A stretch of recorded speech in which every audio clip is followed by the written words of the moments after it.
Then, 4 weeks later, on the next highest tide, having hatched out to sea, a new generation of red crabs returns to the same beach.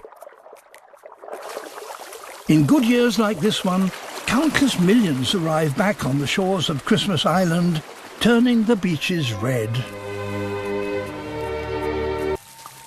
Like their parents, they also need moisture in the air to breathe. So, before the rains move on, the young crabs must undertake their own epic journey into the forest, where they'll wait out the next few months of dry.